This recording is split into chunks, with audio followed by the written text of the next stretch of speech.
그때 예수님께서는 성령으로 가득 차 요르단 강에서 돌아오셨다. 그리고 성령에 이끌려 광야로 가시어 40일 동안 악마에게 유혹을 받으셨다. 그동안 아무것도 잡수시지 않아 그 기간이 끝났을 때 시장하셨다. 그런데 악마가 그분께 당신이 하느님의 아들이라면 이 돌더러 빵이 되라고 해보시오 하고 말하였다. 예수님께서 그에게 대답하셨다.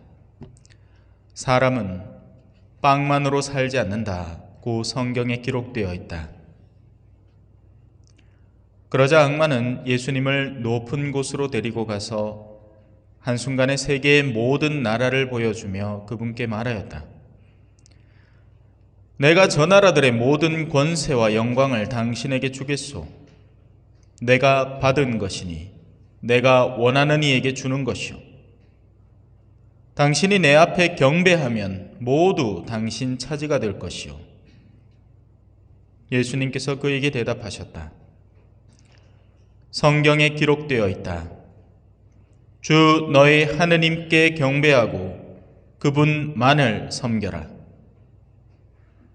그러자 악마는 예수님을 예루살렘으로 데리고 가서 성전 꼭대기에 세운 다음 그분께 말하였다.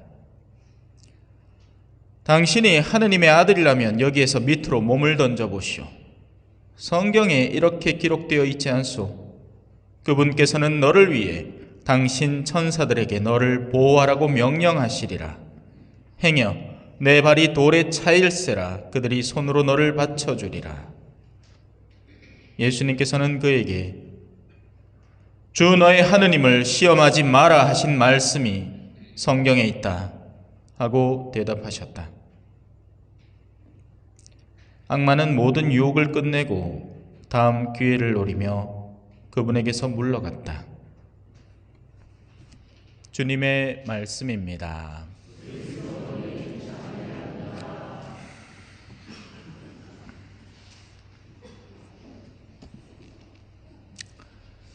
찬미 예수님,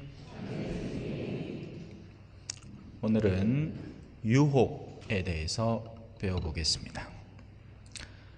temptation, 악마의 유혹. 무슨 커피 이름이기도 하죠, 그죠? taster's choice, 악마의 유혹. 그만큼 제품이 매력적이라는 얘기겠죠.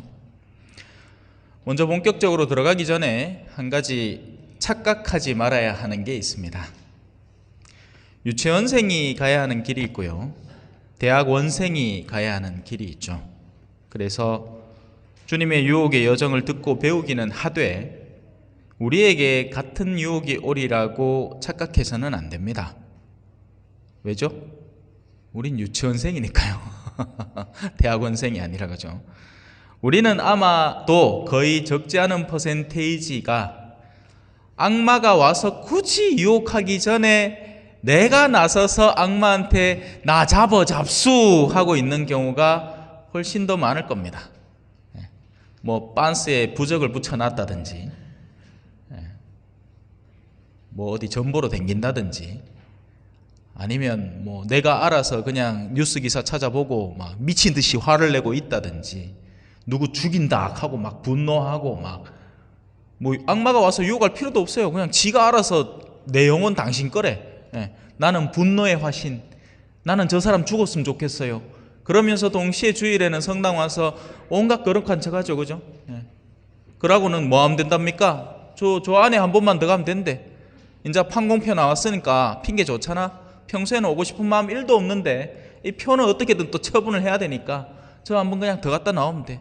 반성도 안 해, 성찰도 안 해, 통회도 안 해, 정계도 안 해. 그건 어떤 것도 준비되지 않은 상태에서 고백소만 들어갔다고 죄가 용서받았다 착각하고 살아가는 거죠.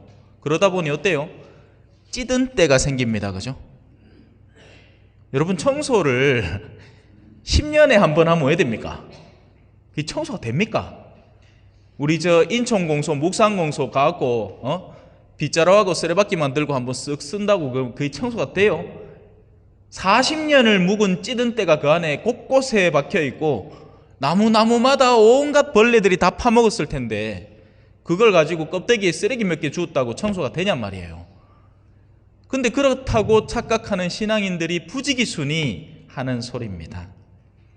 자, 그럼에도 불구하고 우리는 예수님의 유혹의 단계들을 배워나가야 됩니다. 우리가 신앙 안에서 깨어있고 신앙을 향해서 나아가려고 애를 쓸 때 악마가 쓰는 제일 최초의 유혹은, 예수님에게 다가온 첫 번째 유혹은 인간의 가장 기본적인 욕구와 관련된 것입니다. 하지만 문제는 이를 위해서 신앙의 존엄을 버릴 것인가를 유혹하는 데 핵심이 놓여 있습니다. 이게 무슨 말이냐면 세상의 것을 추구하는 것 자체가 죄가 아닙니다. 여러분 착각하면 안 돼요. 돈 버는 것, 무슨 부부 사이의 성에 대한 것을 자기 부부 안에서 즐기는 것, 그건 절대 죄가 아닙니다. 오히려 교회가 권장하는 거예요. 자녀 출산을 위해서 서로 많이 사랑하라고, 그러라고 결혼을 하고 하는 겁니다. 그죠? 세상의 모든 요소들이 다 그 자체로 나쁜 게 아니에요. 착각하면 안 됩니다. 돈도 성실하게 땀 흘려서 그 보상으로 돈을 벌게 된다. 박수 쳐줘야죠. 아이고 수고했습니다. 아이고 참 열심히 하시네요. 문제는 거기 있는 게 아닙니다. 문제는 어디 있냐면 하느님의 자녀들로서의 존엄을 버릴 정도로 세상을 추구할 것인가. 이게 유혹의 핵심인 겁니다. 아닌 게 아니라 오늘은 아주 그저 작은 기회 하나에도 신앙의 여정을 아주 손쉽게 내던져버리는 이들이 부지기수입니다. 아이고 신부님요, 우리 아들이 여행을 가자 해갖고 하는데 막 주변에서 성당 찾기도 쉽지 않고 막 그냥 줄 빼모십니다. 이런 거죠. 또 요즘은 이제 3회 수학철이니까 어르신들 중에 그죠? 아이고 막 일당 얼마 준다 하길라 막 그가 일한다고 막 하다 보니 막 성당 못 나십니다. 돈이 얼마나 사랑스럽겠어요, 그죠? 밭에 가갖고 조금만 하면 10만 원, 10몇만 원 버는데 성당이야 다음 가 성산 한번 들이보면 되지 이런 식으로. 근데 그게 그 자체가 중요한 게 아니라 내면의 무게 중심이 어디에 있느냐가 이미 기울어져 있다는 것이죠. 언제든지 그런 초대가 오면 이걸 쥘 준비를 하고 있는 마음인 겁니다. 그러면 그 상태로 나중에 구원의 기회가 왔을 때 악마가 가만히 있을까요? 가만히 안 있습니다. 마지막 나의 구원의 기회 앞에서 악마는 비슷한 유혹을 걸 때 우리는 이미 습관화되어 있기 때문에 너무나 쉽게 그쪽으로 기울어 버리는 겁니다. 하나님에게서 오는 마지막 초대를 거머져야 하늘나라에 들어갈 수 있는데도 아이고 요번 지나고 나면 다음에 또 기회가 있겠지, 그죠? 우리 성사 볼 때 늘 그런 마음이잖아요. 성사는 언제 본다? 항상 내일 본다. 아니죠. 성경은 이렇게 얘기합니다. 지금이 바로 구원의 때입니다. 내일 하다가 어느 순간인가 자동차 사고 뒷나가 가쁘는 게야.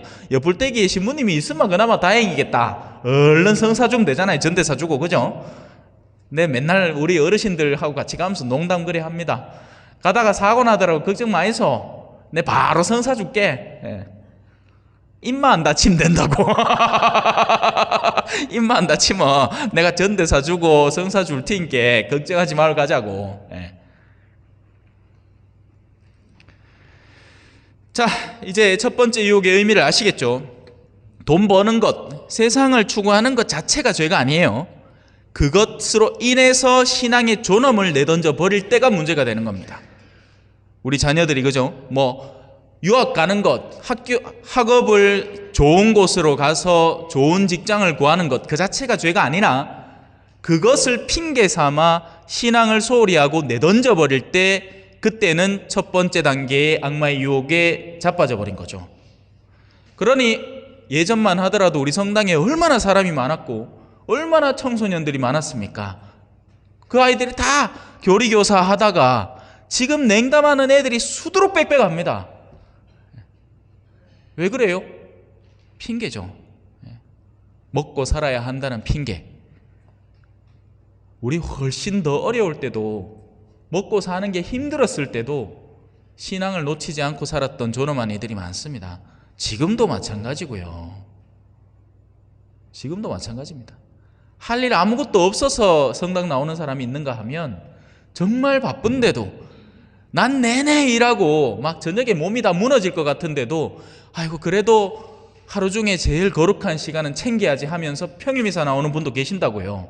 우리는 쪼매 귀찮고 쪼매 게으르고 쪼매 성가시다고 평일미사고 뭐고 기도도 조가만 거 다 빼먹고 식전기도는 하면 다행이다. 식당 가갖고 너무 부끄럽다고 성호도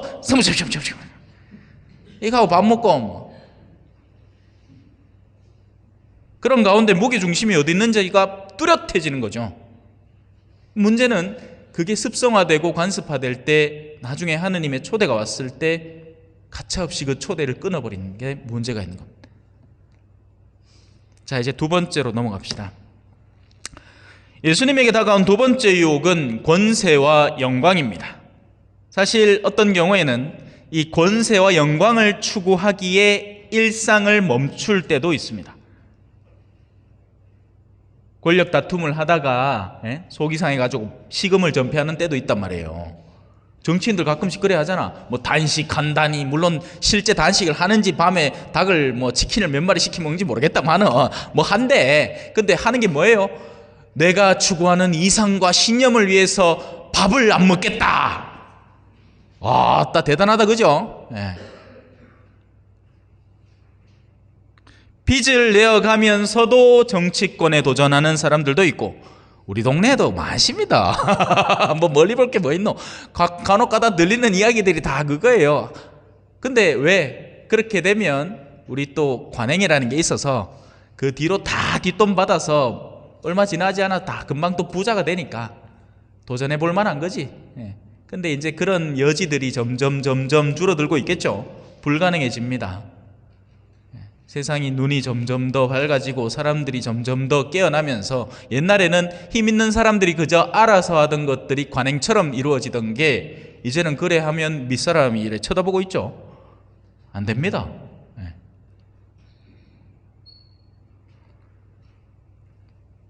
그래서 사람들은 때로 자신의 일상을 내던져 놓고조차도 정치권에 도전을 하는 경우들, 심지어 자기 가족을 내팽개치고도 권좌에 도전하는 이들이 때로는 등장을 하게 되는 겁니다. 그리고 자신의 명예가 실추된다라는 감각이 올 때는 일상을 던져두고도 자존심 싸움에 모든 것을 소진해버리는 사람들도 있죠. 막 고소하고 막 서로 막 재판정에 나와가지고 막 네가 올리 내가 올리 싸움을 시작하게 되는 겁니다. 그냥 그러려니 하고 보내면 정말 죄 있는 사람은 알아서 하느님이 심판하실 거고 나중엔 다 정의가 이루어질 텐데 그걸 끝까지 내 말이면 근데 이 정도로 고소까지 안 가더라도 일상에서 왜 우리 대화하다가 네 말이 옳리 내 말이 옳리 왜 우리 흔히 어르신들 남자 어르신들 자존심 싸움 억시 많이 하잖아요. 네가 더 많이 하니 내가 더 많이 하니 그래 갖고는 막 집에 와갖고 또 씩씩거리고 있는 게야. 그죠?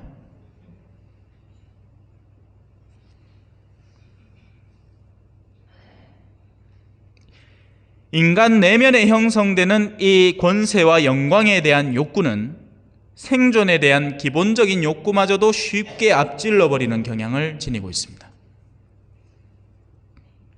앞서도 말했지만 세상 안에서 정당한 권세를 얻고 정당한 영광을 누리는 것 자체 역시 죄는 아닙니다. 원래 무슨 말이냐? 학교 선생님이 학생들을 잘 가르쳐서 학생들로 인해서 존경과 사랑을 받는다. 이건 아름답고 좋은 일이죠. 안 그래요? 그래야 마땅하지. 어떤 의사 선생님이 사람들을 정말 잘 치료하고 잘 돌본대. 그러면 박수 받아야죠.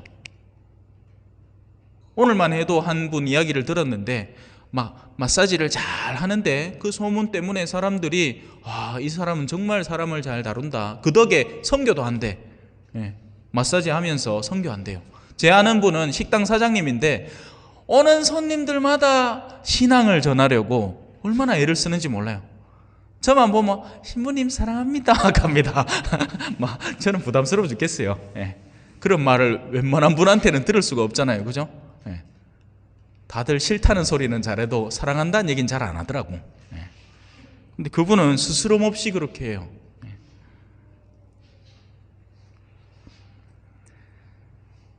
그 자체를 추구하는 게 죄는 아니나, 앞서하고 비슷합니다. 생존 자체가 죄가 아니나 먹고 사는 문제라는 것을 이유로 핑계 삼아서 하느님에 대한 존엄을 내던질 때 문제가 되고, 영광과 권력 자체는 살아가면서 우리가 올바로 살면 정당하게 얻어지는 것이나 그것 자체를 추구하기 위해서 신앙의 존엄과 신앙의 영광을 내버리면 그때는 문제가 심각해지는 겁니다. 지금 악마가 요구하는 게 그거죠. 야, 이거 다 내 건데 아니나, 내가 허락받은 거거든. 이게 악마의 손아귀에 다 놀아나도록 돼 있는 겁니다. 그래서 맨날 거기 싸우는 거예요. 정치권에서 맨날 싸우잖아. 권력가들 맨날 싸운다 아닙니까? 회사에서 이익 집단들이 맨날 이득을 추구하기 위해서 그 안에 서로 칼을 들이밀고 언제 저놈이 죽나, 언제 저 기업이 무너지나 미친 듯이 싸우고 있지 않습니까? 그게 다 악마의 노름 속에 있는 겁니다. 그래서 나한테 다 허락된 거니까 하나만 해라. 내 앞에 무릎만 꿇어라. 다 줄게.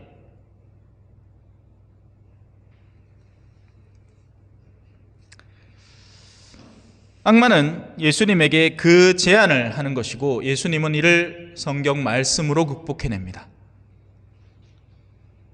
적지 않은 이들은 성경에 대한 말씀을 제대로 알지도 못할 뿐더러 어느 쪽에 어떤 것을 들이밀어야 할지도 모르기 때문에, 어떤 생각으로 내 생각의 가닥을 잡아야 하는지 모르기 때문에 그냥 넘어가는 경우가 대부분입니다. 야, 요번에 결정하는데 네 신자지만서도 양심 조금만 속이마. 이득이 어마어마하다. 그래, 눈 한 번만 딱 감아라. 얼마나 아름다운 유혹입니까? 야, 요거 거짓말 한 번만 하면 내가 한 500번아? 야, 요거 속이기만 한 번 하마? 눈만 그냥 모르는 척, 아이고 난 모르는 일입니다, 이렇게만 해주면 뒤로 커미션이 훅 들어오나? 거기에 악마의 유혹이 있는 거죠. 이 두 번의 유혹에 실패한 악마는 자 이제 마지막 유혹으로 들어갑니다. 우리한테는 오기도 힘든 유혹이에요. 물론 하지만 안 오지도 않습니다. 들어보면 이해가 될 거예요. 스스로를 신뢰하는 유혹을 최종적으로 던집니다. 이건 무신론자들이 흔히 빠지는 일인데, 믿는다는 사람들의 내면 속에도 이 유혹이 강하게 작용하고 있는 사람이 있습니다. 무슨 말이냐면, 태초에 아담과 이브가 겪었던 교만의 유혹입니다. 즉 스스로 하느님이 되고자 하는 유혹입니다. 아니, 신부님 그럴 수가 있나요? 예, 그럴 수가 있습니다. 단적인 예가 뭐냐? 이런 거죠. 내가 중병에 걸렸어요. 예. 그리고 고통이 끊임이 없습니다. 근데 내가 신앙이라는 것을 통해서 하느님에 대한 걸 보니까 이 하느님이 나를 자꾸 괴롭히는 것 같은 거야. 이래서는 안 돼. 이 고통은 끊어버려야 하는 고통이라고 내가 최종적으로 판단한 거예요. 어떻게 하는 방법이 있을까요? 자살하거나 스위스 가서 캡슐 안에 들어가는 겁니다. 내가 마지막 나의 최종 결정권자가 되는 겁니다. 베드로와 유다의 결정적인 차이가 뭐겠습니까? 베드로도 예수님 배반했고 유다도 예수님 배반했어요. 베드로는 더 심하게 했지. 와, 3번이나 배반했잖아. 근데 둘의 차이가 뭐였습니까? 마지막 선택의 결정권을 베드로는 예수님에게 드렸습니다. 당신이 저에 대한 결정을 해주십시오. 유다는 아마 이 정도 죄지 있으면 하늘 아들이 아니고 하늘 하렙이라도 내 용서 못한다. 이거는 끝난 게다. 그러니 남은 일은 뭐겠어요? 피밭에 가서 목을 매는 겁니다. 그러자 창자가 배 밖으로 쏟아져 나오는 거죠. 유다의 마지막 죄는 교만의 죄였던 겁니다. 나 정도 배반의 죄 지으면 아무도 용서 못한다. 흔히 우리는 이런 유혹에 시달리고 있는 경우가 있습니다. 그래서 하느님의 은총에 기대려고 하지 않죠.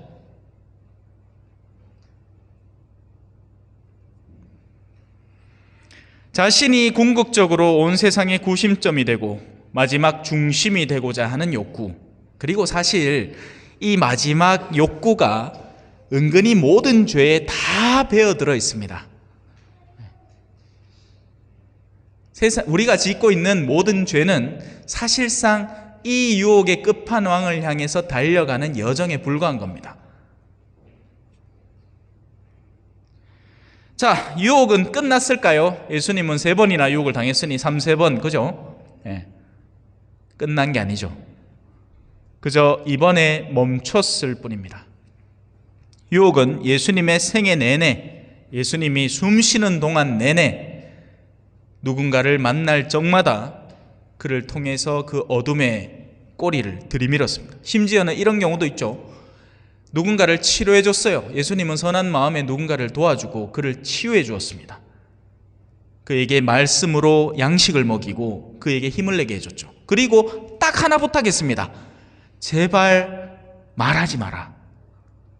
근데 그 사람들 어떻게 해요? 온 동네를 돌아다니면서 아이고 저 예수라는 사람이 나를 치료해 줬네요.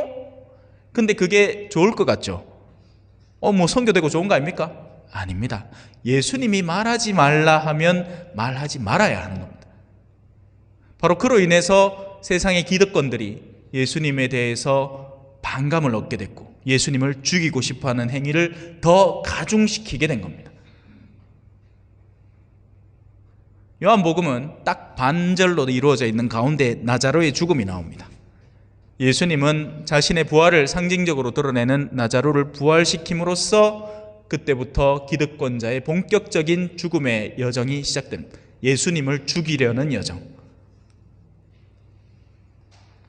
그래요. 뭐 어렵죠, 그죠? 설명하는 것 자체가 어려운 건 아닌데 우리가 닿기에는 지금 너무 먼 길을 얘기를 하고 있으니, 그죠? 우리하고 상관없는 일 같은데 여러분에게 반드시 다가올 여정들입니다. 그러니 일상 안에서 자존심 싸움, 그죠? 돈 걱정, 또 최종적으로는 나 자신에 대한 아집과 교만에서 스스로를 잘 해방시키도록 노력해야 됩니다. 그리고 그런 일들은요, 우리의 갖은 노력으로 이루어지는 게 아니에요. 하느님의 은총으로 이루어지는 겁니다.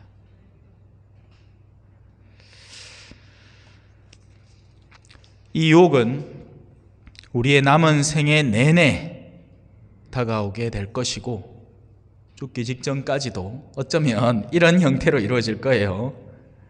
이제 여러분들이 이제 눈도 침침하고 귀도 침침하고 이제 몸도 이제 안 좋아갖고 마지막에 병상에 누워 있습니다. 예. 그래가 이제 아이고 하느님요, 내 이제 남은 길하고는 당신한테 가는 것밖에 없네요 하는데 옆불대기에 자식들 와 뭐 하나, 아버지 그 지난번에 그 땅 그때 사놓은 거 그 내주기로 했는 거 맞지요? 하고 막 둘이 막 머리 쥐뜯고 싸우고 앉았습니다. 그걸 보면 아이고 억지끝이야. 그게 마지막 유혹 되는 거예요. 죽기 전에. 그런 거 없이 차라리 다 미리 다 정돈을 했으면 아무도 신경 쓰게 할 일 없고 조용히 생을 마감할 수도 있었을 텐데. 네. 재밌지 않겠어요, 그죠? 네? 어떤 유혹이 다가올지 우리가 준비된 파이터는 어떤 유혹이든 그때 잘 이겨낼 준비를 하고 그걸 극복함으로써 오히려 힘을 얻지만 지레 겁먹고 실망하지 마십시오. 네. 다가오는 유혹을 용기 있게 맞대면하고 잘 이겨내시기 바랍니다.